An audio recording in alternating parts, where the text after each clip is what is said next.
జై శ్రీ రాధాకృష్ణ. అందరిలో ఉన్నారు, బాగున్నారని అయితే చాలా బాగున్నాను. ఇవాళ మీ అందరికి ఒక మంచి ఐటమ్ చూపిస్తాను. అది ఏంటో అనుకుంటున్నారేమో, జున్ను అండి. జున్ను ఏంటమ్మా అంత మెల్లగా చెప్తున్నావు, మంచి ఐటమ్ అని. అది ఒక చాలా మంచి స్పెషల్ ఐటమ్ అని చెప్పాలి అని అనుకుంటున్నారు కదా. నాకు తెలుసండి, అసలు జున్ను ఇష్టపడలేని వాడు ఎవరైనా ఉంటాడో? ఒకవేళ అలా ఎవరైనా ఉంటే కామెంట్ చేయండి. ఆ గ్రహాంతర వాసులు ఎవరో నేను కూడా చూద్దాం అనుకుంటున్నాను. అండ్ ఇంకా మ్యాటర్లోకి వచ్చేస్తే, చాలామంది దగ్గు వచ్చినా, తుమ్ము వచ్చినా, జ్వరం వచ్చినా, ఆఖరికి ప్రెగ్నెంట్ అయినా, డెలివరీ అయినా జున్ను తినకూడదని అంటారు. కానీ అలాంటివన్నీ పట్టించుకోకుండా నాకులా జున్ను తినేసే వాళ్ళు ఎవరైనా ఉన్నారా? నేనైతే ప్రెగ్నెంట్ అప్పుడు తినేసాను, డెలివరీ అయ్యాక తినలేదనుకోండి. బాబు గురించి కొంచెం భయపడాను, నా గురించి అయితే భయపడను జున్ను తినేటప్పుడు. ఇంకా మన పిల్లల గురించి ఆలోచించాలి కదా. సో అప్పుడే స్కిప్ చేశాను అనమాట. ఇంకా దగ్గు, జ్వరం, తుమ్మంటారు, ఇంకా అసలు పట్టించుకోను అనమాట.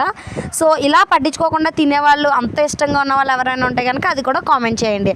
అండ్ ఫైనల్లీ ఇవాళ మనం పక్కింట్లో అత్తయ్య గారు అయితే జున్ను ఇచ్చారన్నమాట. మా హస్బెండ్ ఫేవరెట్గా ఉండడం వల్ల తినలేదు, ఇంకా గ్లాస్ జున్ను మనమే ఎక్కేసాం అన్నమాట. సో అంతే, ఇంక వీడియో బాయ్ బాయ్.